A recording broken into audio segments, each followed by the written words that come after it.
N55 front main seal replacement. Take note, the front main seal in N55 is actually recessed. Now, if you have a problem where it's not sealing correctly in the recess, you can actually just install it to the outer ridge, but we're going to go ahead and install it correctly all the way into the correct recess. Please remember to take a second and like and subscribe to Ask the Car Experts YouTube channel. Let's get into this. In this video, I'm going to show you the full steps how to replace the front main seal. We're going to also do the oil volume control valve and the oil pressure switch. Now, I already have the fan removed, so if you need to remove the fan, check out this video right here. And in that video, I show you how to remove the electric fan, and we're also doing some diagnosis for the belt failure that caused some damage to the front main seal. You do need some special tools to get this done. I'll have a link in the corner for the list of special tools, and they are available on Amazon. I'm going to go ahead and install the cutter. I took the extractor piece out, the puller right here, and I need to screw this in as much as possible. And then I can use this to go ahead and tighten it on. So now I can go ahead and tighten that up, because I really need to get a really good bite on that front main seal.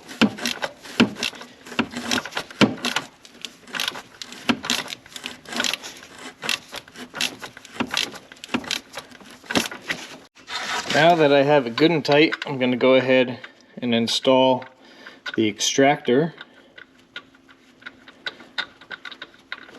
So basically this is just an extractor puller. I think I got a good bite now, and I'm pretty sure that's the seal coming out. Take your time. Let the tool do the work.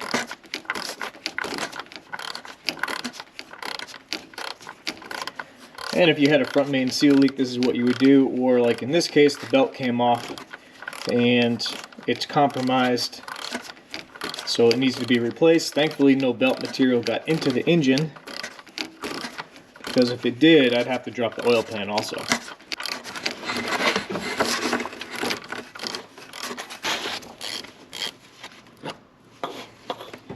There we go. So here's the front main seal attached to the tool. Now I'm going to grab my borescope and just take a peek and make sure there's no belt material that got past this. Alright, I have my Depstech borescope, and this is an awesome one because it has front camera, 2 dual side cameras, and it can do double at the same time. And it's very clear. So we can actually look, and we can actually look around the crank area. So we can see the timing, the chain. Yeah, that's a little bit of gunk buildup. That's not good with an N55. But really what I'm looking for is any kind of belt material that made it into the engine. This looks good and clean, so that's awesome. I can go ahead and install my new front main seal. Here's my front main seal part number. Now when you get your front main seal, you want to check it. You want to see if it has any divots in the sides. See how this is just ribbed. So on this one, you don't have to do an injection. On some of these, if you have that style, there's going to be a notch. And you have to line up the notch with where the pan meets the block. And you have to put an injector and a primer into that in order to seal it properly. But if you end up with this style one, it actually just presses in.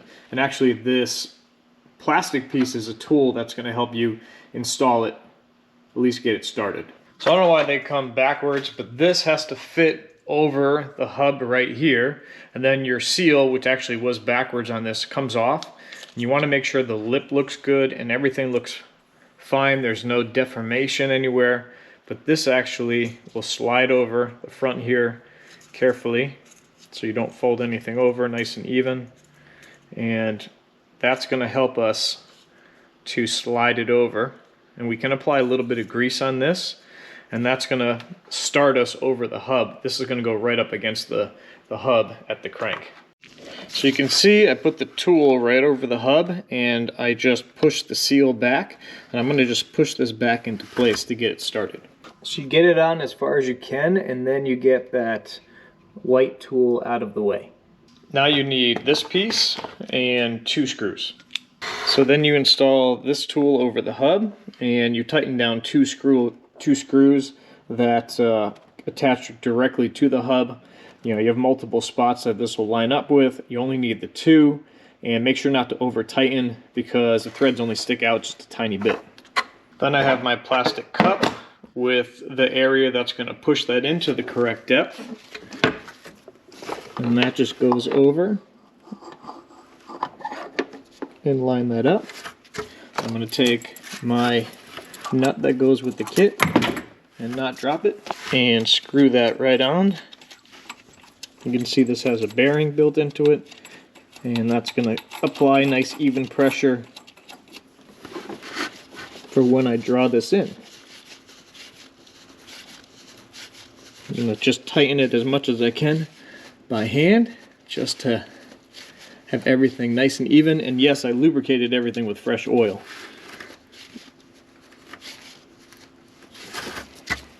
So you can actually see, even going by hand, it's actually already drawing in the seal. There shouldn't really be a lot of tension on this.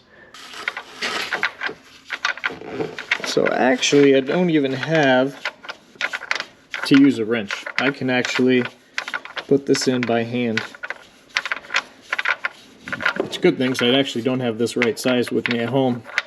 I'm using a socket that's a little bit bigger, but it's going to work because there really is no tension when you're installing the seal. And you want to go to the very end, stop, and then back it off. And we'll take a look to see how well this repair went.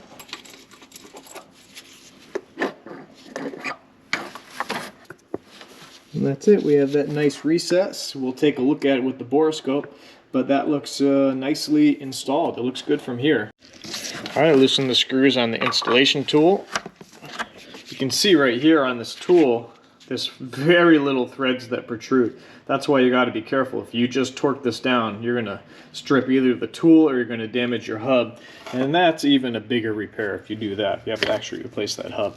You know, for projects like this, that's why it actually is important to have some kind of borescope, because there's no way you're sticking your head down there trying to find if you installed this correctly. So I have this on side camera and we're just going to take a look.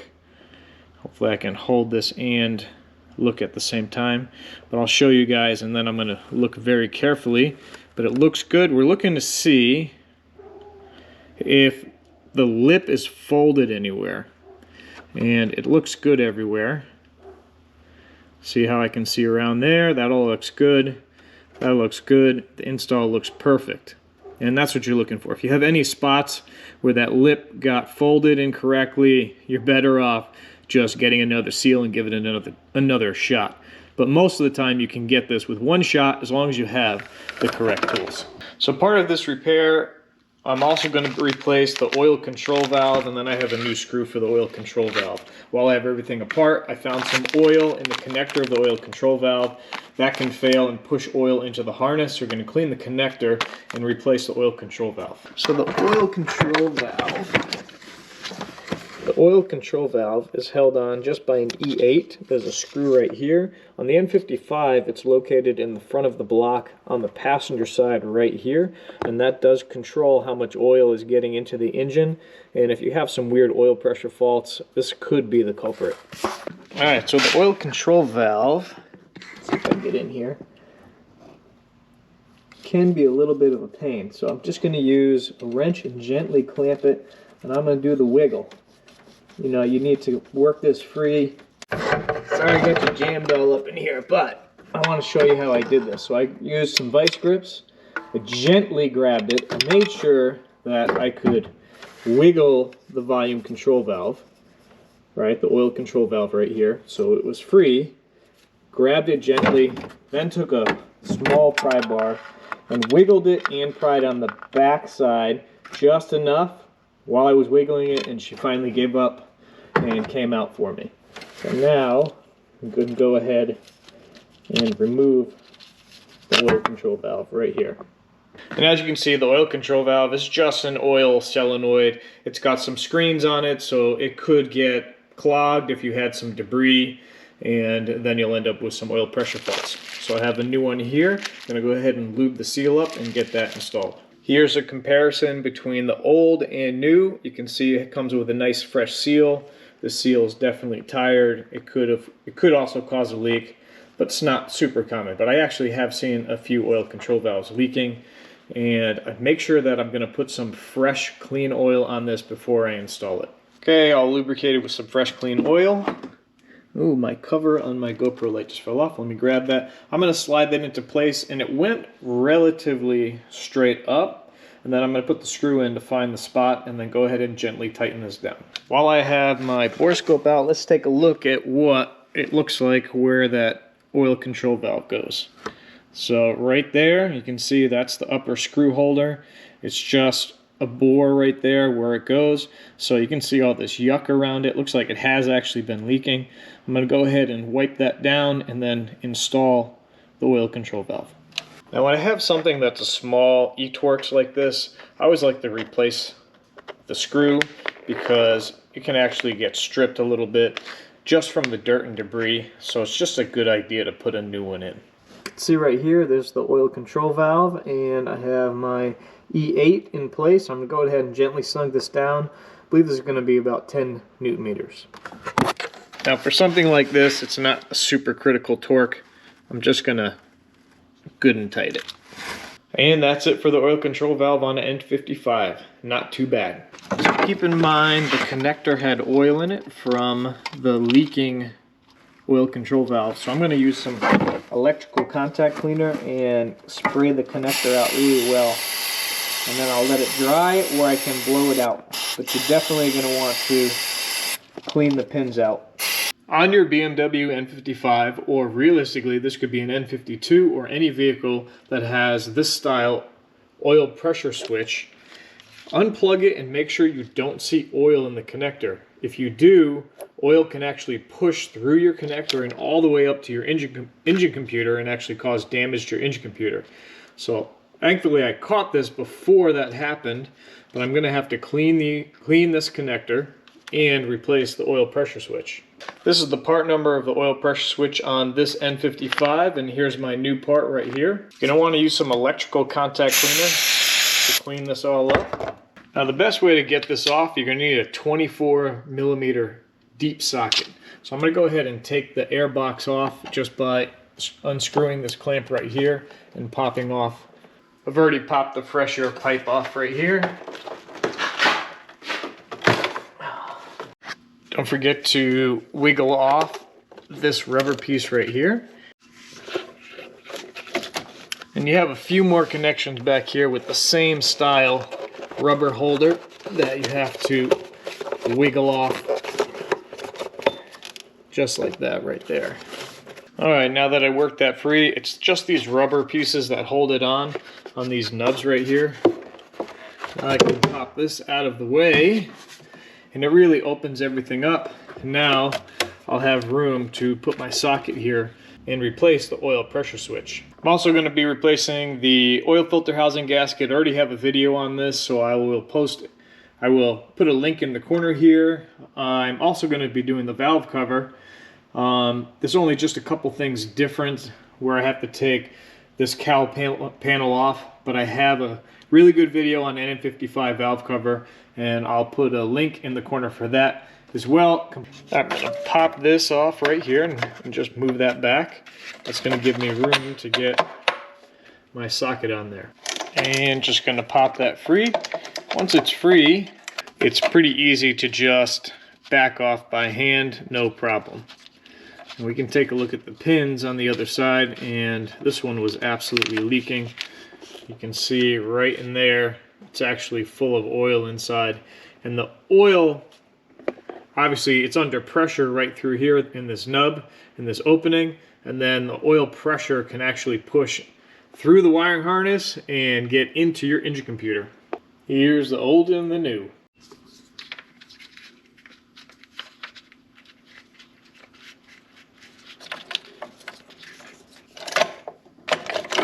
And that's another component that you really just do a quick good and tight on.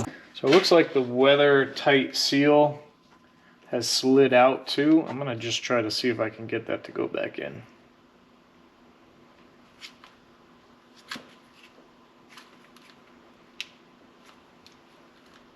Well, that weather tight seal along with the oil should definitely help keep the water out. It's only so much oil you can get out of the connector. Just do the best that you can, and then you're good to go ahead and plug her in